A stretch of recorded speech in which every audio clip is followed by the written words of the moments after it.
Cette page d'histoire, on vous parle de l'extrême droite française qui continue de caviarder l'histoire à coups de déclarations fallacieuses. La dernière en date, celle de Marine Le Pen, dans l'objectif de faire renaître l'obsession nationale de son père et faire de l'Algérie une opportunité politique pour poser les bases de son agenda politique, mais en vain, car l'histoire s'écrit aussi à coups de traces. Yamina Saïchi.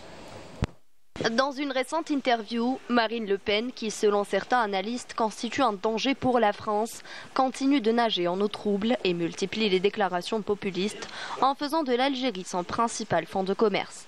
Elle a affirmé que la colonisation française en Algérie avait été bénéfique en termes d'infrastructures et de développement économique en Algérie, un discours qui illustre parfaitement le déni persistant des cercles d'extrême droite.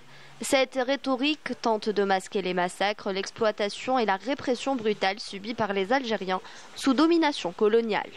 À travers une vision idéalisée, ces milieux politiques cherchent à légitimer un passé éhonté, occultant ainsi les crimes coloniaux. Pourtant, l'histoire est claire, la colonisation fut un système d'oppression aux conséquences désastreuses pour les populations locales, un passé douloureux qui restera gravé dans la mémoire collective des Algériens. Entretenu par l'extrême droite ne relève pas seulement d'une ignorance de l'histoire, mais d'une volonté assumée de réhabiliter un passé colonial marqué par l'injustice et la violence. En glorifiant cette période, ces discours cherchent à justifier une idéologie nationaliste au mépris des peuples qui ont subi ces souffrances.